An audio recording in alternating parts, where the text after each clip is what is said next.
Ini saya kasih ilmu satu buat ibu-ibu yang ibu-ibu ini kan salah satu yang mereka harapkan kan glowing ya. You know glowing? Ya, glowing in the sky gitu kan. Waktunya habis. Ya, sudah tahu saya.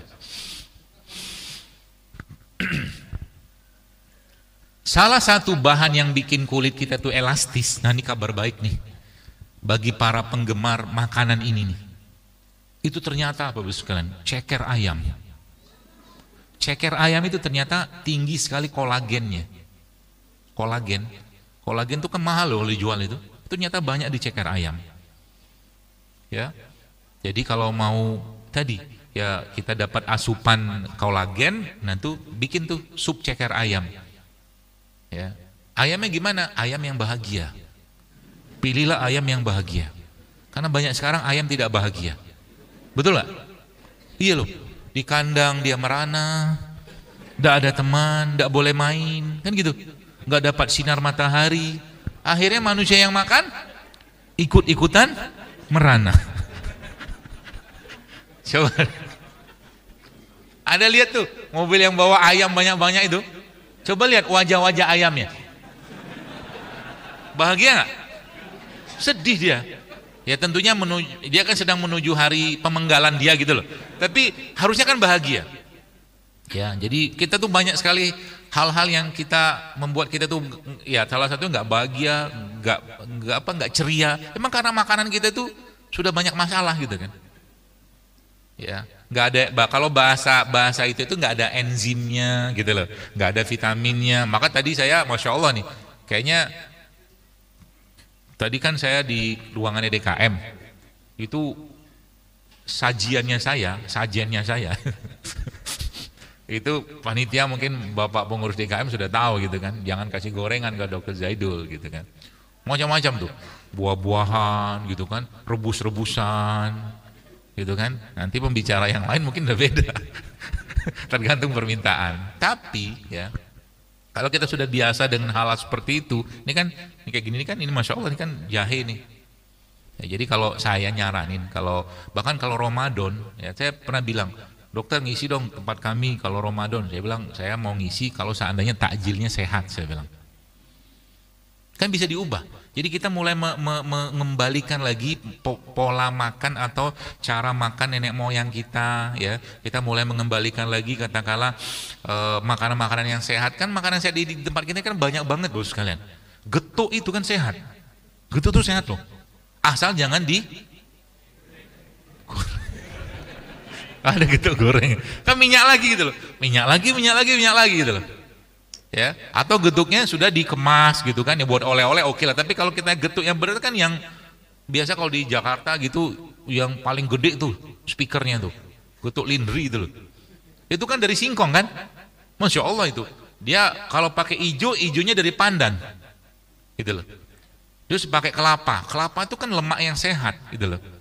Jadi masya Allah ya, saya bilang gitu. Jadi kalau nanti bikin kajian-kajian tuh mulai dikenalin ke masyarakat makanan-makanan asli kita yang nggak digoreng, banyak rebusnya, minum wedang-wedang kayak begini.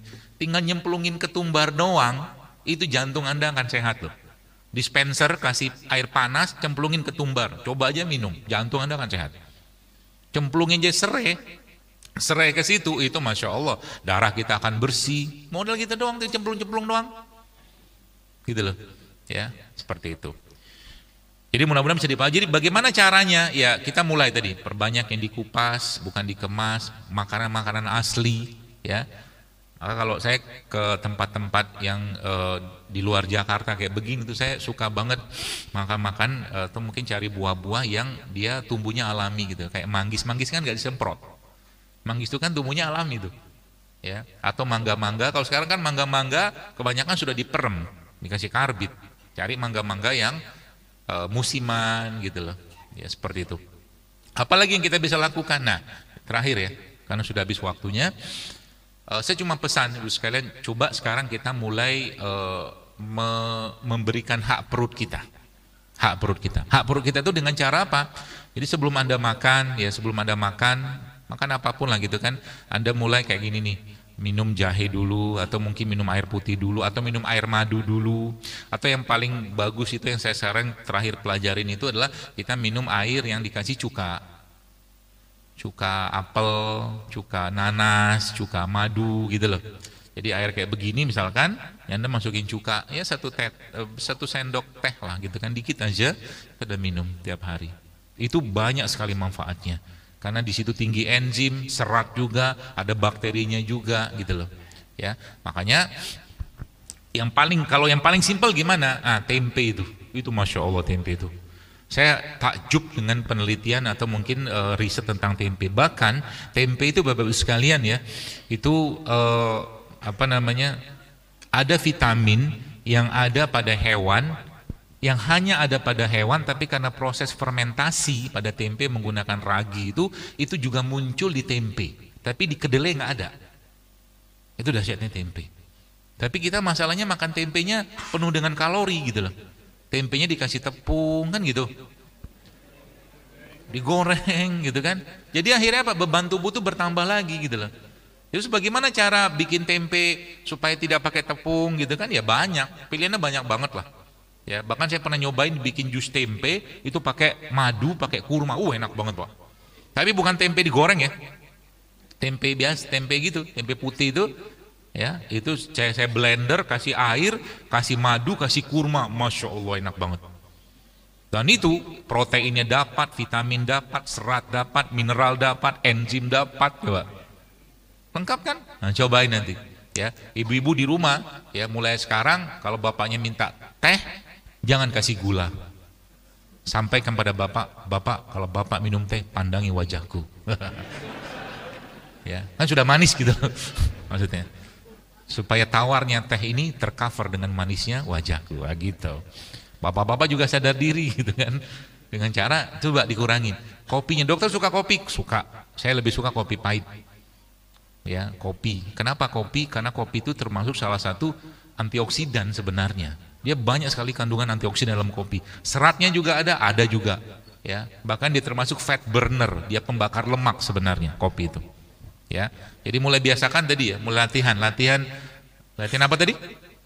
Nggak ada tepung. Boleh tempe itu, di belakang boleh tempe itu, masya Allah. Nanti camilannya apa? Tempe, cocolin pakai madu. Atau kalau enggak,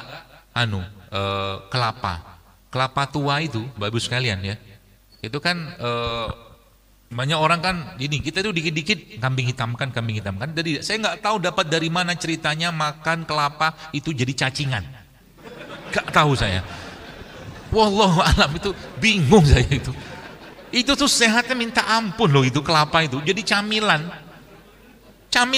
kelapa tua itu loh.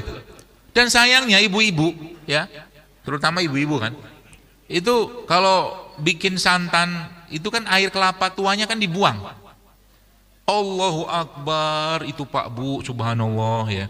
Itu air kelapa itu ya, kelapa tua ya, itu jauh lebih baik daripada air isotonik kemasan manapun. Coba kita buang coba. Itu Anda mau bikin apa? Bikin sambal bisa, diminum pun masya Allah, ngebersihin jantung, liver kita, ya, pencernaan kita. Modal air kelapa yang kadang-kadang kalau beli sama tukang air kelapa, kelapa tua itu kan, itu 1000 tuh dapat banyak tuh, ya kan? Daripada beli minuman-minuman kemasan, beli itu aja, tiap hari minum itu, masya Allah, sehatnya luar biasa. Asam aminonya ada, vitamin ada, mineral ada, coba. Luar biasa. Jadi beruntunglah kita yang tinggal di Indonesia. Ya, kalau di luar negeri susah cari abang atau mas-mas yang jual kelapa muda. Susah, mahal lagi.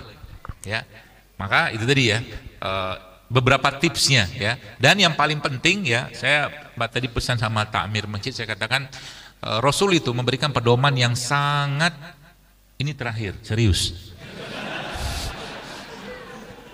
Saya kalau lagi bahagia begini, ya, karena jamaahnya juga bahagia. Kalau lihat muka-muka itu muka-muka ceria gitu, ya, tidak terpapar dengan polusi kota. Nabi itu, masya Allah ya, lihat, apakah ada pedoman-pedoman tentang kesehatan dalam Islam? Oh ada Pak Bu. Kita itu waktu tidur kita diatur Quran loh. Waktu bangun kita diatur Quran. Ya kan? Qumil laila illa qalila. Kan ada tuh. Nisfahu awin kusminho qalila. Suruh bangun. Nabi tidurnya kapan? Nabi tidur tuh habis Isya. Nanti bangun tengah malam, jelang subuh nanti Nabi tidur lagi. Ini kalau sekarang ini kenapa banyak masalah? Karena kita nggak ngikut Nabi. Nabinya tidur, umatnya bangun, Nabi tidur.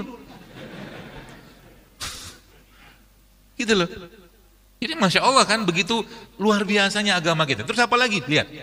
Abu Hurairah radhiyallahu anhu pernah menyebutkan bahwa salah satu nasihat Nabi SAW kepada beliau adalah berpuasa 3 bulan, 13, 14, 15. Saya baca Bapak sekalian beberapa ilmuwan barat itu, mereka menyarankan itu berpuasa 3 kali sebulan, tapi dia nggak tahu apa. Bahkan dia nggak tahu, tentunya mereka nggak tahu dalam Islam itu ada syariat itu. Dan Abu Hurairah apa yang terjadi setelah Abu Hurairah disampaikan Nabi SAW, ya Abu Hurairah menyampaikan kekasihku Rasulullah SAW menyebutkan atau menyampaikan berpesan kepadaku berpuasalah 3 hari selama 1 bulan. Kita sebut dengan puasa Ayyamul Bid 13, 14, 15 pada apa tuh namanya pada bulan Hijriah ya, pada tahun Hijriah, tahun Islam atau bukan tapi bukan tanggal kalender Masehi. Lalu 16-nya istirahat bentar. 13, 14, 15 puasa tuh. Nih kalau bapak-bapak mau per bulan paket detoksifikasi terbaik ini, Masya Allah nih. Apalagi nanti kalau Anda puasa itu Anda lanjutkan lagi nggak makan tapi minum aja sampai hari berikutnya, kurma air 3 hari. Itu Masya Allah tubuh kita itu seperti di reset ulang coba. Ya 16 kita istirahat. Nah, dalam sebuah hadis Nabi menyebutkan bahwa berbekam pada tanggal 17 atau 19 atau 21 itu menyembuhkan penyakit.